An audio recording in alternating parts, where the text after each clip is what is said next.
हरे Krishna class 10 कैसे हैं आप सभी। As you all know chapter third के रिगार्डिंग बहुत सारी वीडियो ज्ञानी कीड़ा के प्लेटफॉर्म अपलोड हो चुकी है। ऐसे में एक सेशन रह गया था कि सीबीएसई ने चैप्टर में से कौन कौन से क्वेश्चन 1 मार्क्स और कौन कौन से क्वेश्चन 5 मार्क्स से पूछे हैं, दोनों को इकट्ठे कराऊंगा। इसके पहले बच्चे हमने किया सीबीएसई ने कौन कौन से क्वेश्चन चैप्टर से 3 मार्क्स से पूछे थे, उससे पहले आ चुका है एक्सरसाइज क्वेश्चन, इंटेक्स और बाकी 4 लेक्चर है। तो ऐसे में हमारा चैप्टर पूरा कंप्लीटली जड़ से खत्म होने वाला है। ऐसा कोई भी टॉपिक नहीं है जो हमने स्किप किया, सारे क्वेश्चन कर रखे हैं। आज का सेशन कर लो। इसके बाद अगर आप चाहते हो कि सीबीएसई ने इस साल इस चैप्टर से कौन कौन से क्वेश्चन पूछे तो उसके रिगार्डिंग वीडियो भी आ जाएगी। उसके बाद नई चैप्टर को इंट्रोड्यूस करेंगे। आई नो आप सभी नई चैप्टर का वेट कर रहे हो, थोड़ा सा टाइम दो, आज का और कल का, उसके बाद नई चैप्टर को ग्रेट डिटेल में स्टार्ट करेंगे। और आप कौन सा चैप्टर चाहते हो उसके रिगार्डिंग में आज शायद लास्ट को लाइव आऊं, तो लाइव सेशन ज्वाइन करके सब बच्चे आ जाना और बताना कि क्या क्या आपका ओपिनियन है। कोई कह रहा है चैप्टर 8, कोई कह रहा है चैप्टर 9, ऐसे जो भी आपका, ठीक है। तो आप सब बताना। बाकी स्टार्ट करते हैं आज का डिस्कशन, जहां पर सीबीएसई ने कौन कौन से क्वेश्चन पूछे वो करते हैं। और इसकी जो पीडीएफ है ज्ञानी कीड़ा के ऑफिशियल टेलीग्राम ग्रुप में मिल जाएगी, जाकर वहां डाउनलोड कर लेना।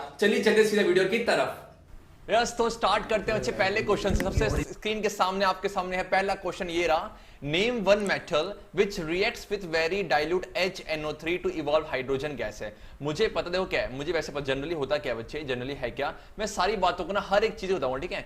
जनरली ठीक है, मेटल को जब हम एसिड से कराते हैं क्या बनता है सब पता हुआ, कितनी बार बोलेंगे सर, एक बनता है सॉल्ट प्लस में बनता है आपका हाइड्रोजन गैस, ठीक है, पढ़ चुके हैं। बोलो क्या है, जब भी मेटल आपका एसिड से रिएक्ट करता है तो सॉल्ट बनता है, कॉरस्पॉन्डिंग सॉल्ट, साथ में हाइड्रोजन गैस रिलीज होता है, ठीक है। और इस हाइड्रोजन गैस को कंफर्म करते हैं किससे, आपका पॉप टेस्ट से। छोटी छोटी बात ध्यान रखना। पर लेकिन बच्चे इनमें एक्सेप्शन होता है क्या, कि जो आपका जो HNO3 हम बोलते हैं नाइट्रिक एसिड है, ये बच्चे जो नाइट्रिक एसिड थोड़े बदतमीज होते हैं। कैसे होते हैं, आपके मुंह पे कह रहे हैं इसके हम बदतमीज होते हैं। ये जो HNO3 बच्चे जब इसके साथ हम मेटल को रिएक्ट करवाते हैं, जब बच्चे जब हम मेटल को किससे कराते हैं, आपका नाइट्रिक एसिड से रिएक्ट करवाते हैं, मेटल को नाइट्रिक एसिड से करवाते हैं, तो बच्चे उस केस में क्या सॉल्ट तो बनता है, सॉल्ट बनेगा, लेकिन बच्चे क्या है, आपका हाइड्रोजन गैस इवॉल्व नहीं होता। और इसका रीजन आप सभी को पता लग चुका, क्यों, बिकॉज आपका जो नाइट्रिक एसिड है बच्चे, नाइट्रिक एसिड जो होते हैं ये ऑक्सीडाइजिंग एजेंट की तरह काम करते हैं। ये आपके ऑक्सीडाइजिंग एजेंट की तरह काम करते हैं। मतलब क्या है, जिस तरह LIC के एजेंट होते हैं, LIC में हेल्प करते हैं, सेम बच्चे आपका जो ऑक्सीडाइजिंग एजेंट है वो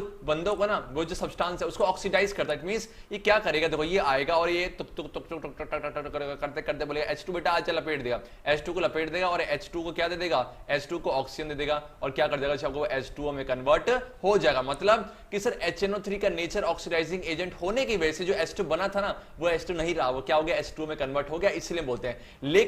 लेकिन ऐसे दो योद्धा हैं जो कहीं ना कहीं बोलेंगे कि मैं जाऊंगा और HNO3 से H2 निकाल के लेके आ जाऊंगा। फिर से बोलो, दो योद्धा ऐसे हैं, दो एक्सेप्शन ऐसे हैं जो कि जाएंगे HNO3 को लपेट के H2 लेके आ जाएंगे। और कौन कौन से अच्छे, एक आपका होता है मैग्नीशियम और एक आपका मैग्नीज। फिर से बोलो, मैग्नीशियम और मैग्नीज है, तो यही आपका आंसर लिखा है। एक मेटल है तो आपकी मर्जी है, चाहे आप लिखो मैग्नीशियम चाहे आपका manganese, is the correct answer है। तो यहां से बहुत कुछ सीखा। सेकंड क्वेश्चन बढ़ते हैं। Give an example of a metal, कह रहा है एक मेटल का एग्जांपल दो जो कि लिक्विड होता है रूम टेंपरेचर पे। जनरली बच्चे जो मेटल है, जनरली मेटल आपका सॉलिड स्टेट में होता है, हम पढ़ चुके हैं। जनरली जो है मेटल आपका सॉलिड स्टेट पे होता है, लेकिन एक एक्सेप्शन है, जो कौन सा, आपका Hg। बोलो क्या, Hg बोलते हैं मरकरी। बच्चे बोलो क्या, मरकरी।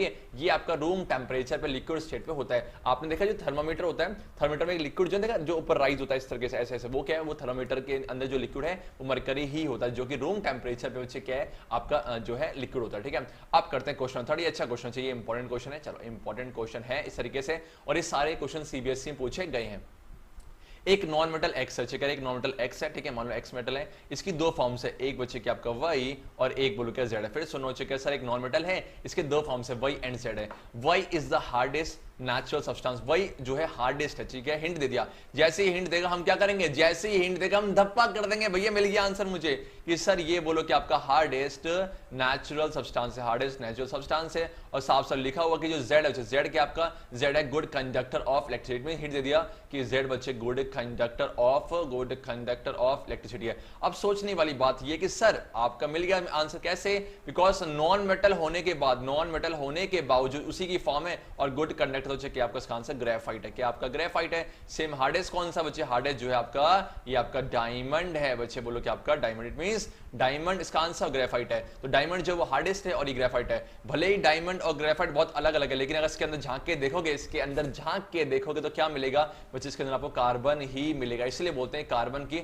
डिफरेंट फिजिकल फॉर्म्स है। तो कह रहा है कि एक्स पहचानो, एक्स बच्चे के आपका जो नॉन मेटल है वो कार्बन है, वही बच्चे बोलो क्या, वही बोले तो क्या, वही बोले तो डायमंड है, और जेड बच्चे बोले तो क्या, जेड आपका है ग्रेफाइट जो कि गुड कंडक्टर ऑफ इलेक्ट्रिसिटी है। ठीक है, ऐसे क्वेश्चन मैंने बहुत सारे किए हुए, बहुत सारे किए हुए हैं। और बच्चे बताना चाहूंगा जो ज्ञानी कीड़ा के जो संतोष भट्ट सर हैं, my self Santosh Bhatt sir जो है अनअकैडमी में भी अवेलेबल है। तो जिन्होंने मुझे फॉलो नहीं किया आप मुझे कर लो, बिकॉज वहां पर हम डेली बच्चे 8 से 9, आप में से बहुत से बच्चे कहते हैं कि सर लाइव सेशन लो, तो 8 से 9 डेली बच्चे मैं लाइव आता हूं अनअकैडमी के प्लेटफॉर्म पे, तो आप जाके मुझे फॉलो कर सकते हो। उसकी लिंक मैं दे दूंगा, आपने टेलीग्राम मैसेज कर देना। अब बढ़ते हैं नेक्स्ट क्वेश्चन की तरफ। नेक्स्ट क्वेश्चन आपके सामने एक एलिमेंट ए है, एक एलिमेंट ए है बच्चे, forms 2 oxides AO and AOT। ध्यान रखिए कि एक आपका A है, ये बना रहा है 2 ऑक्साइड, क्या आपका एक तो AO बना रहा है, साथ में क्या आपका AO2 बना रहा है। साफ सा लिखा होगा कि जो AO इज अ न्यूट्रल, जो AO है बच्चे कैसा, AO आपका जो है ये न्यूट्रल है, और ठीक है, where is the oxide AOT, और जो आपका AOT है कैसा आपका AO2, ये आपका एसिडिक इन नेचर। अब सोच के बोलना एसिडिक इन नेचर है। अब बताओ अगर ये एसिडिक इन नेचर है, इसका मतलब कैसा, मतलब कि सर एक मेटल, ये जो भी एलिमेंट है उसका जो ऑक्साइड है, वो कैसे एसिडिक नेचर है।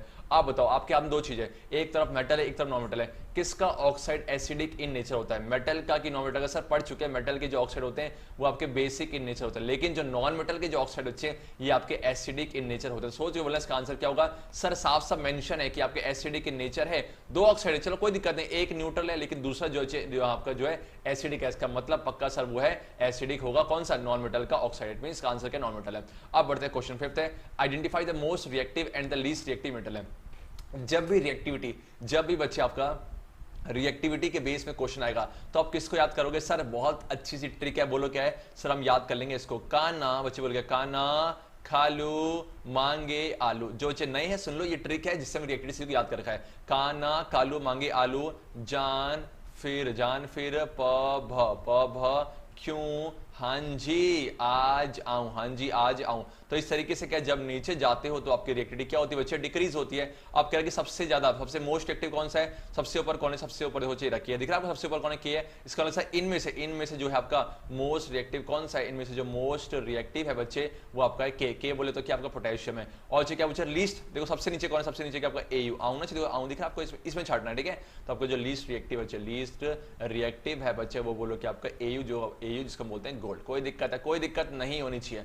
अब मेरा क्वेश्चन है, क्वेश्चन नंबर 6 है, नेम और नॉन मेटल जो कि इलेक्ट्रिसिटी कंडक्ट करता है। तो अभी मैंने बताया था कि कार्बन की एक फॉर्म है कौन सा, ग्रेफाइट, कार्बन की एक फॉर्म है ग्रेफाइट जो कि इलेक्ट्रिसिटी कंडक्ट करता है। कुछ नहीं है बच्चे, मैं 12 बोल रहा हूँ, ज्ञानी कीड़ा के प्लेटफॉर्म पे 4 लेक्चर इस चैप्टर के रिगार्डिंग 4 लेक्चर अपलोडेड है, उसे कंप्लीट कर लो। कोई सा भी क्वेश्चन, ये क्या, ये तो हलवा लगेगा आपको, और बाकी जो भी क्वेश्चन जो टक्कर, कोई भी क्वेश्चन ऐसा नहीं जो आपको टक्कर दे सके। और इसी करते हैं क्वेश्चन नंबर 7 है। आप साफ सा ले हुआ है कि एन एलिमेंट X है on reacting forms an oxide X2, मतलब सिंपल सी बात है, X क्या कर रहा है, किसी के साथ रिएक्ट करके अच्छा क्या बना रहा है आपका X2, मतलब ये ऑक्साइड बना रहा है, क्या बना रहा है आपका ऑक्साइड है। और साफ सब लिखा हुआ है कि ये ऑक्साइड जो है डिसॉल्व हो रहा है वाटर में डिसॉल्व हो गया, वाटर में डिसॉल्व होके एक ऐसा बना रहा है, एक ऐसी चीज बना रहा है जो कि ब्लू लिटमस को रेड कर रहा है। ब्लू लिटमस को क्या कर रहा है, अच्छा आपका बोलो, ब्लू लिटमस को कर रहा है रेड। सोचिए बोला ब्लू लिटमस को बच्चे क्या कर रहा है आपका रेड कर रहा है। तो कह रहा था एलिमेंट X जो है वो मेटल है कि नॉन मेटल है। तो इसका आंसर मैं चाहता हूं आप सभी जो है कमेंट बॉक्स में, सिंपल सा क्वेश्चन है,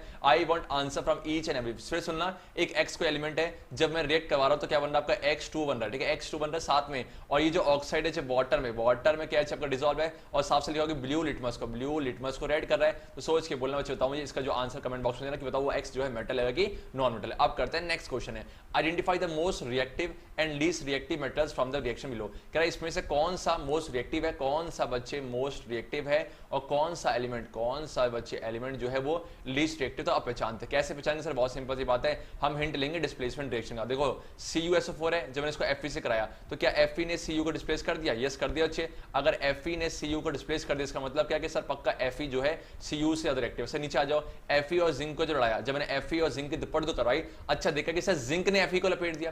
पहले केस में Fe ने Cu को लपेटा तो बोला कि Fe पक्का Cu ताकतवर है। सेकंड केस में सर आपने जिंक ने जो Fe को ही लपेट, मींस जिंक कहीं ना कहीं Fe से ज्यादा ताकतवर। तो सोच के बोला सबसे ज्यादा रिएक्टिव कौन सा सर, ऑब्वियस जिंक है ना, तो मोस्ट रिएक्टिव आपका है जिंक, और लीस्ट कौन सा पक्का चाहिए कॉपर है। तो ऐसे ना कुछ मत करो, दुप्पट करवा दो, जो जीतेगा वो आपका मोस्ट है, जो नहीं जीतेगा आपका लीस्ट रिएक्टिव है। अब करते हैं question 9, choose the amphoteric oxides है। ये क्वेश्चन हम बहुत बार कर चुके हैं, बहुत बार कर चुके हैं कि दो ऑक्साइड में से ऐसे हैं, मैं आपको हिंट दे रहा हूं, दो ऑक्साइड ऐसे हैं जो कि जिनका नेचर कैसा होता है एम्फोटेरिक, मतलब डुअल नेचर शो करता है, आपका डुअल नेचर शो करता है। एक टाइम पे कैसे बिहेव करेगा, एक टाइम पे बिहेव करेगा चाहिए आपका ये एसिड की तरह, और एक टाइम पे बेस की तरह। जब एसिड की तरह बिहेव करेगा तो बेस से लपेटेगा, और सेम जब बेस की तरह करेगा तो एसिड से लपेटेगा। क्या बनाएगा बच्चे, सर मुझे पता, यही तो है न्यूट्रलाइजेशन रिएक्शन, यही तो है न्यूट्रलाइजेशन रिएक्शन, तो सॉल्ट प्लस में वाटर बन जाएगा। तो इस तरीके से हमने कल 9 क्वेश्चन बढ़ते हैं आगे। अब बढ़ते हैं आगे, क्वेश्चन नंबर 10 आपके सामने। ऐसा कौन सा मेटल है जिसका मेल्टिंग पॉइंट बहुत लो होता है, और इतना लो होता है ना कि अगर आप इसे पाम में रखोगे, जो ना इसे बोलते हैं पाम में रखोगे तो मेल्ट होना चालू हो जाएगा। इसका मतलब क्या है कि उसका मेल्टिंग पॉइंट इतना कम है कि बॉडी का जो हीट है ना, जो बॉडी का जो टेम्परेचर है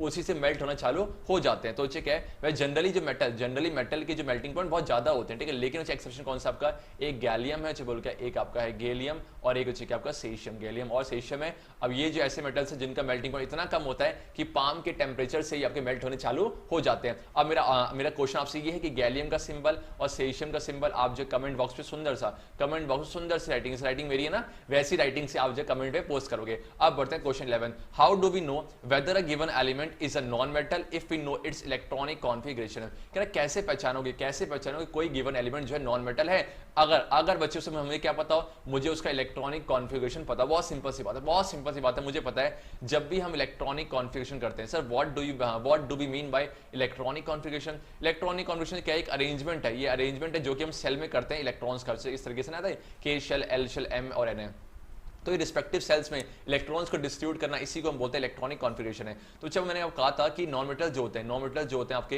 ये इलेक्ट्रॉन्स को एक्सेप्ट करते हैं, ये आपके इलेक्ट्रॉन्स को एक्सेप्ट करते हैं ताकि इनकी जो आउटर मोस्ट शेल है, ताकि इनकी बच्चे जो आउटर मोस्ट शेल है कंप्लीटली फुलफिल हो जाए और वो स्टेबल हो जाए। वो कैसे हो जाए आपके, स्टेबल हो जाए। हम पढ़ चुके हैं आयोनिक कंपाउंड के रिगार्डिंग है। तो मैंने कहा था कि जिसके बच्चे आउटर मोस्ट में 5, 6 और 7 इलेक्ट्रॉन्स होते हैं, कुछ मत करो, आप उसका इलेक्ट्रॉनिक कॉन्फिगरेशन करो। अगर वैलेंस सेल में, अगर वैलेंस सेल क्या होता है, सबसे बाहर वाली शेल, सबसे बाहर वाली शेल, एग्जांपल ऑक्सीजन ले लो और सल्फर है, ऑक्सीजन का एटॉमिक नंबर क्या होता है 2 और 6, और इसका होता है 2, 8 और 6, ठीक है ना। इसके आउटर मोस्ट में कितने हैं 6, इसके आउटर में 6 है, तो सबसे बाहर वाली शेल है KL और बोल गया KLM। अब सोच के बताओ मुझे, बताओ ये जो आपका ये सल्फर का सबसे बाहर वाली शेल कौन सी है, तो M को बोलेंगे हम क्या, वैलेंस शेल है, वैलेंस शेल है। सेम बच्चे बोलो क्या है, यहाँ पर आपका जो ये ना, ये जो आपका ये जो है ये वाला, ये हटा दो, ये क्या आपका वैलेंस सेल होता है। तो वैलेंस सेल में जितने इलेक्ट्रॉन्स होते हैं इसी को हम बोलते हैं वैलेंस इलेक्ट्रॉन्स है। तो हम वैलेंस इलेक्ट्रॉन्स की मदद से बताते हैं कि बताओ कि अगर 5 होगा तो 3 एक्सेप्ट करेगा, 6 होगा तो 2 करेगा, 7 होगा तो 1 एक्सेप्ट करेगा, और इस तरीके से क्या ये हम पहचान लेंगे कि सर ये क्या है,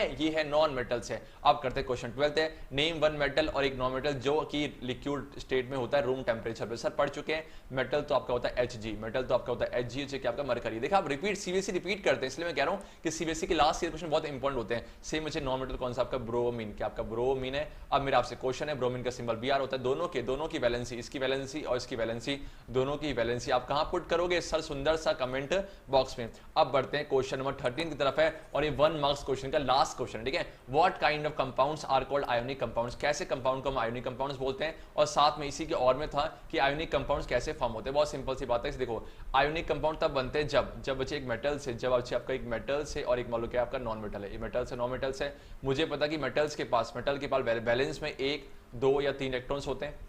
सेम अच्छे नॉर्मल क्या 5, 6, 7 है, तो होता क्या यहाँ से यहाँ इलेक्ट्रॉन्स ना ट्रांसफर होते हैं, यहाँ से यहाँ क्या आपके इलेक्ट्रॉन्स ट्रांसफर होते हैं, और इसी ट्रांसफर की वजह से जो दोस्ती होता है, इसे क्या बोलते हैं, इसे हम बोलते हैं आयोनिक बॉन्ड है। दोस्ती का नाम बच्चे क्या बॉन्ड है, केमिस्ट्री की भाषा में दोस्ती को बॉन्ड बोलते हैं, आयोनिक बॉन्ड है। और बनने वाला जो कंपाउंड से बोलेंगे ionic, it means ionic compounds are those compounds which are form due to the transfer of electrons from the metal to the non metal, कि मेटल से नॉन मेटल की तरफ जो आपका इलेक्ट्रॉन्स ट्रांसफर हो रहे हैं, इसकी वजह से जो बॉन्ड बनता है वो आयोनिक बॉन्ड है, और जो बनने वाला कंपाउंड से बोलते हैं आयोनिक कंपाउंड है, ठीक है। ट्रांसफर की वजह से बनता है, ट्रांसफर ऑफ इलेक्ट्रॉन्स है। समझते हैं कि आपका Na है और मान लो Cl है, Na के क्या होता है, Na का एटॉमिक नंबर 281 होता है, उसका क्या आपका 287 है। मुझे पता कि इसके पास एक एक्स्ट्रा है, इसके पास एक ही कमी है, तो Na क्या करेगा, Na क्या करेगा, हमेशा ध्यान रखना जब भी रिप्रेजेंट करते हैं ना, हमेशा वैलेंस इलेक्ट्रॉन्स ही काम आते। तो कितने 1 है, तो ड्रॉ कर दो 1 है, और Cl कितने 7 है, 1 2 3 4 5 6 7 है। अब यहाँ से ट्रांसफर होगा, और Na जब ट्रांसफर करेगा तो क्या बन जाएगा, Na का कैटायन, सेम बच्चे Cl क्या करा 1 2 3 4 5 6 7 और ये 8 है और बन गया माइनस। इस तरीके से बन गया कि आपका सोडियम क्लोराइड है। आई होप आपको ये सब आता होगा, ठीक है, बिकॉज आप लेक्चर देख चुके हो तो ये सब बातें हैं। अगर आप में से कुछ भी कंफ्यूजन हो रही होगी ना, एक बार उन 4 लेक्चर को कंप्लीट कर लेना, उसके बाद बल्ले बल्ले बल्ले बल्ले, ठीक है। अब करते हैं क्वेश्चन नंबर आप करते हैं। अब बच्चे स्टार्ट हो गया। अब देखो हमने 1 मार्क्स क्वेश्चन खत्म करे, जैसे कि आपने देखा होगा थंबनेल में, ये 1 मार्क्स और 5 मार्क्स क्वेश्चन है। अब हम करने आ रहे हैं 5 मार्क्स क्वेश्चन है, ठीक है, और 3 मार्क्स क्वेश्चन पहले ही करा चुका हूं। तो ये बच्चे क्या है सीबीएसई 2015 पूछा गया था।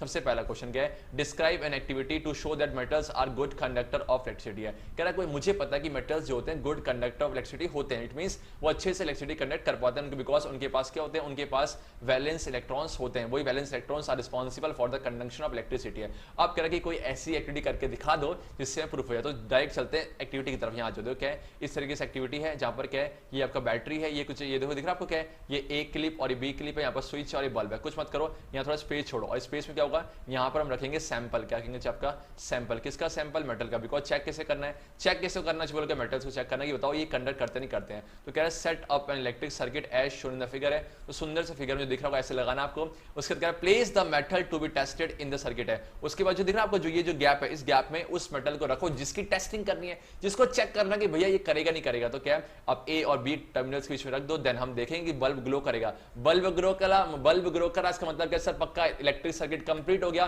मतलब इलेक्ट्रिक करंट फ्लो कर रहा है। इसका मतलब पक्का उस मेटल से होते आपका जो मेटल्स क्या कर रहा है कि करंट आ रहा है, बोला कि बेटा तू जा इस तरीके से। इसका मतलब क्या सर, पक्का यहां से ये प्रूफ होता है कि metals are good conductor of electricity है। सेकंड क्वेश्चन है बी में, अकाउंट फॉर फॉलोइंग है, hydrogen gas is not evolve when a metal reacts with nitric acid. फिर से वही क्वेश्चन है कि जब मेटल्स को नाइट्रिक एसिड से कराते हैं तो आपने देखोगा हाइड्रोजन गैस नहीं बनता। एक्चुअली बनता है, लेकिन HNO3 का नेचर कैसा होता है, ऑक्सीडाइजिंग होने की वजह से वो उसको ऑक्सीजन देता है और वो कंबाइन करके आपको बन जाता है क्या, H2O। तो जो है क्या, this is because hydrogen gas first evolved reacts with HNO3 to produce oxides of nitrogen. इसका मतलब क्या है, सिंपल सी बात है कि सर आपका जो है ना नाइट्रिक एसिड क्या करेगा, आपका जो भी H2 बनेगा उसको ऑक्सीडाइज कर देगा। तो आप उस पॉइंट को मेंशन कर सकते हो। सेकंड में क्या है कि for storing metal it is kept immerse in kerosene है, कि मेटल जो आपके स्ट्रॉन्ग मेटल्स होते हैं ना, जो आपके स्ट्रॉन्ग या बहुत रिएक्टिव मेटल्स होते हैं, उन रिएक्टिव मेटल्स को स्टोर करते हैं किसमें, कैरोसिन ऑयल में। क्यों, बिकॉज अगर आप उसे खुला छोड़ोगे तो बाहर के एटमॉस्फेरिक ऑक्सीजन से कंबाइन करके वो क्या होता है, वो फायर पकड़ लेता है, बिकॉज वो कंबाइन करके ऑक्साइड बनाएंगे, साथ में एनर्जी को रिलीज करते हैं। तो क्या देखो इस तो जो आपका ये है, ये पार्ट जो थर्ड पार्ट है, इस थर्ड पार्ट का जो आंसर है वो जो रिटर्न फॉर्मेट है, जो रिटर्न फॉर्मेट में ये जो सेकंड पार्ट है, शायद ये सेकंड पार्ट है, ये सेकंड पार्ट का जो आंसर है सब बच्चे कमेंट बॉक्स में सुंदर सा सजा के मुझे देंगे कि बिकॉज मैंने समझाया कि बिकॉज बहुत रिएक्टिव होते हैं, तो अगर एक्सपोज करोगे तो कंबाइन करेंगे एटमॉस्फेयर ऑक्सीजन है। और एक और दिक्कत है, अगर वाटर में पुट करोगे तो वाटर से कंबाइन कर जाते हैं। अब थर्ड क्वेश्चन जो है वैसे ही आउट ऑफ सिलेबस है, थर्ड पार्ट जो है ये आउट ऑफ सिलेबस है बिकॉज ये हट चुका है। लेकिन सुन लो एक और क्या है, यहाँ पूछा गया था इसी थर्ड में कि रिएक्शन ऑफ आयरन ऑक्साइड। अच्छा देखो क्या दिख रहा है आपको, आयरन है Fe क्या ये आपका F का मतलब क्या है कि सर Fe की वैलेंसी प्लस का मैग्नीशियम प्लस का 2 भी होता है, प्लस का 3 भी होता है, और इस केस में क्या प्लस का 3 है। जब भी ऐसा मतलब आयरन की वैलेंसी +3 का, आयरन की वैलेंसी +3 यूज की गई, और जब भी आयरन की वैलेंसी हम +3 यूज करते हैं तो इसे बोलते हैं फेरिक है। क्या बोलते हैं आपका, फेरिक है। तो कह रहा है कि जब हम आयरन को एल्यूमिनियम से रिएक्ट कराते हैं तो उसका यूज ना जो आपके आयरन पार्ट मशीन्स होते हैं उनको ज्वाइन करने काम आता है। तो है क्या, तो रिएक्शन को इस तरीके से होता है, जब आप Fe2O3 देखो कैसे बना चाहिए, क्या दिख रहा है आपको, ये देखो ध्यान से ना, Fe और O है, इस केस में Fe की वैलेंसी कितनी है, 3 ना, ठीक है, तो प्लस का 3 और ये है माइनस का 2, क्रॉस कराओ तो क्या बनेगा आपका Fe2O3। तो इस तरीके से फेरिक ऑक्साइड है। जब इसे एल्यूमिनियम से कराते हैं, मुझे पता है कि एल्यूमिनियम जो है, एल्यूमिनियम बच्चे जो है Fe से ज्यादा रिएक्टिव है तो डिस्प्लेस करेगा, Fe को बाहर कर दिया, साथ में बनेगा आपका देखो देखो बच्चे हुआ क्या, देखो Al ने Fe को डिस्प्लेस कर दिया तो बचा क्या, Al और O और दोस्ती कर लेंगे, प्लस का 3 और ये माइनस का 2 क्या बन जाएगा Al2O3 है। और साथ में ये रिएक्शन है एक्सोथर्मिक होता है, ये साथ में रिएक्शन बहुत ही क्या होता है, एक्सोथर्मिक होता है। और एक्सोथर्मिक का मतलब क्या बनेगा, हीट बनेगा, और उस हीट की वजह से आपका जो आयरन बना, आयरन ये आपका मेल्ट हो जाता है बच्चे। आयरन क्या होगा आपका मेल्ट, इतना हीट बनता है कि जो आपका आयरन है बच्चे मेल्ट हो जाएगा। और सोच के बोला अगर आयरन मेल्ट हो गया तो कुछ मत करो, मान लो सपोज ये टूटा हुआ है, तो जहां जहां टूटा ना वहां पर क्या करो, इस रिएक्शन से करवाओ, इस रिएक्शन कुछ मशीन से यूज करो और साथ लगाओ, तो वहां से क्या निकलेगा, वहां से आपका निकलेगा आयरन है जो कि आपका लिक्विड फॉर्म में होगा, और जैसे वो गिरेगा उसके ऊपर, उसके बाद जब वो आपका जो सूखेगा तो कंप्लीटली ज्वाइन हो जाएगा। The reaction of iron oxide क्यों हुआ, बिकॉज ये बहुत ही एक्सोथर्मिक है, जो आपकी एनर्जी बनती है वो आपको मेल्ट करने काम करती है, उसी से यूज करते हैं, ठीक है।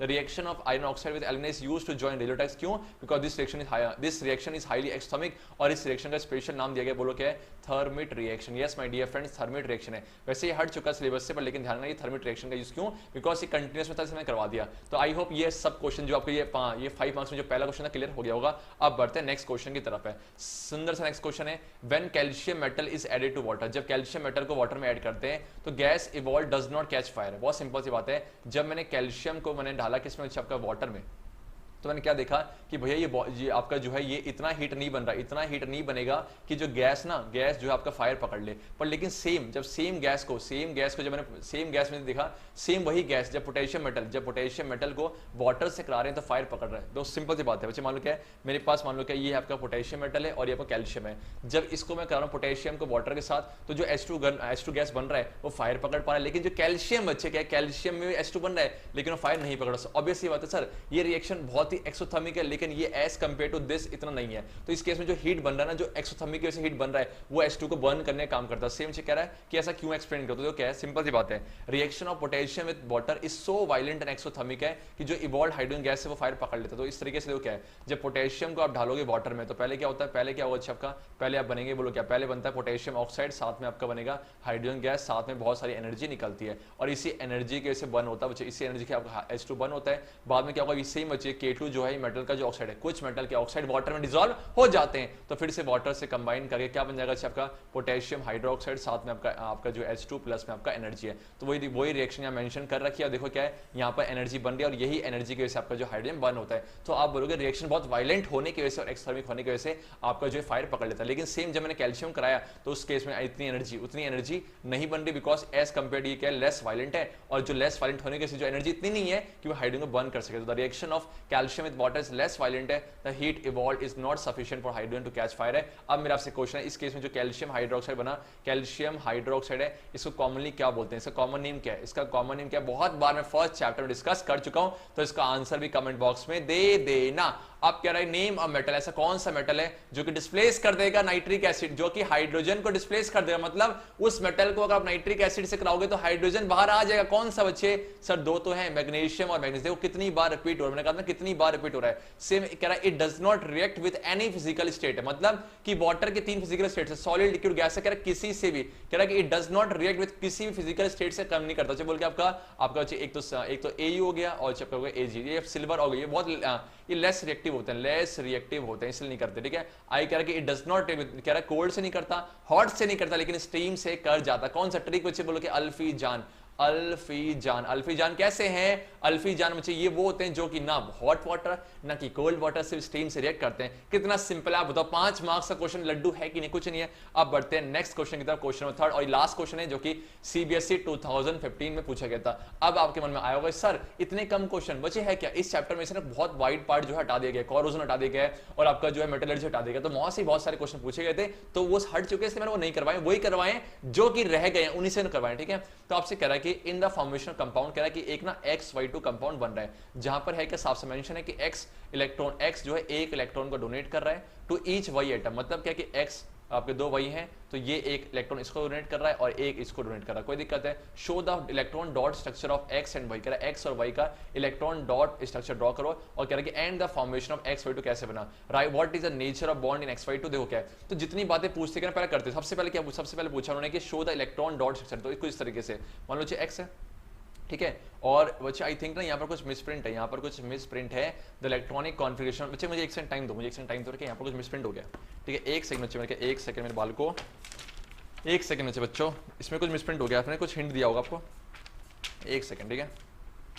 कुछ यहाँ पर जो है ना एडिरा 282, ठीक है 282 और 27, ठीक है। चलो चलिए, क्या साफ सा मेंशन है कि यहाँ पर ना जो X है, तो क्या दिख रहा है आपको, ये जो X है, ये जो X है वो आपका है, X का इलेक्ट्रॉनिक कॉन्फ़िगरेशन है 282, और आपका जो Y है बच्चे ये क्या आपका, ये आपका है 2 और 7 है, ये आपको हिंट दे रखा है, साफ है। अब देखो 282 मतलब क्या, 2 काम आएंगे, तो X के पास 2 इलेक्ट्रॉन, है। सेम बच्चे Y का क्या है, Y के पास 7, तो बोलो बनाओ, एक Y ये रहा, एक Y ये रहा, तो यहाँ पर है क्या सर 1 2 3 4 5 6 7, सेम बच्चे क्या, अभी दूसरा Y ना, ये Y है बच्चे, ठीक है, 1 2 3 4 5 6 7 है। अब देखो क्या है, अब लो सुंदर सा पेन लो और यहाँ पर देखो रहे अब क्या होगा, ये यहाँ पर आएगा, एक इलेक्ट्रॉन इसको देगा, एक इलेक्ट्रॉन इसको देगा, तो क्या होगा आपका x बन जाएगा 2 प्लस, x बन जाएगा 2 प्लस, सेम बच्चे यहाँ पर वही जो होंगे वही आपके देखो 1 2 3 4 5 6 7 और यहाँ से आया हुआ है और ये 2 होंगे बिकॉज वही 2 है ना, चाहे वही 2 है आपके बनेंगे माइनस है। तो इस तरीके से जो आपको दोस्ती कर लेंगे और XY2 कंपाउंड जहां पर क्या होगा x इलेक्ट्रॉन को डोनेट कर रहा है बिकॉज पक्का ये मेटल्स होगा और वही जो एक्सेप्ट कर रहा है। और आपसे क्या कह रहा है कि बताओ नेचर ऑफ बॉन्ड कैसा है, सोच के बोलना ऐसी जो दोस्ती होती है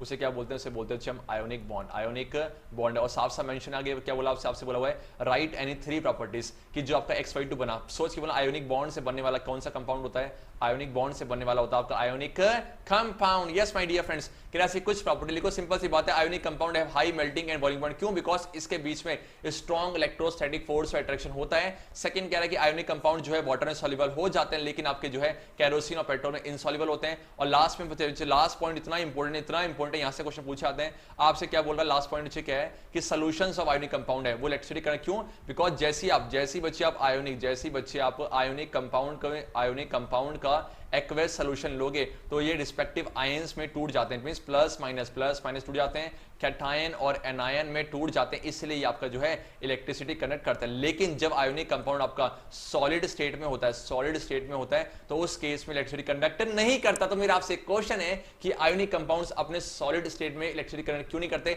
इसका आंसर कहां पुट करो कमेंट बॉक्स में। तो इस तरीके से हमने खत्म किए बच्चे, क्या इस तरीके से बच्चे अब आगे नहीं है, इस तरीके से हमने किए 1 मार्क्स क्वेश्चन 5 मार्क्स है। मैं बार बार कह रहा हूं कि सीबीएसई की रिडक्शन होने के बाद जो क्वेश्चन रह गए हैं मैंने वो कराए ताकि आपको कंफ्यूजन ना हो। तो कौन कौन से देखो 4 तो लेक्चर की भी डली है, उसके बाद बच्चे इंटेक्स क्वेश्चन, उसके बाद बच्चे आपका एक्सरसाइज क्वेश्चन, उसके बाद सीबीएसई ने कौन कौन से क्वेश्चन 3 मार्क्स से पूछे और कौन कौन से क्वेश्चन बच्चे आपका जो 1 मार्क्स और 5 मार्क्स पूछे। तो ये video regarding metals and non metals सारी अपलोड हो चुकी है। अब बस एक वीडियो रह गई है कि सीबीएसई ने 2020 में इस चैप्टर से क्या पूछे थे, उसके बाद मनाएंगे 15 अगस्त, उसके बाद नए चैप्टर को धूमधाम से स्टार्ट करेंगे। तो इस तरीके से आज का सेशन खत्म हुआ। आई होप मेरे ख्याल से ठीक है, जिन बच्चों ने कंटिन्यूअस लेक्चर को फॉलो किया कुछ में का डाउट नहीं रहा होगा, कोई डाउट होता भी तो कमेंट सेक्शन पुट करना। बाकी जो इसकी पीडीएफ है वो ज्ञानी कीड़ा के ऑफिशियल टेलीग्राम ग्रुप में मिल जाएगी, तो आप जाके ज्वाइन करना। और सुन लो व्हाट्सएप ग्रुप में डिलीट कर दिया, अगर आप में से कोई बच्चे व्हाट्सएप ग्रुप में है तो वहां से लीव हो जाए, बिकॉज कुछ कंप्लेंट आई थी कि बच्चे वहां पर कुछ जो है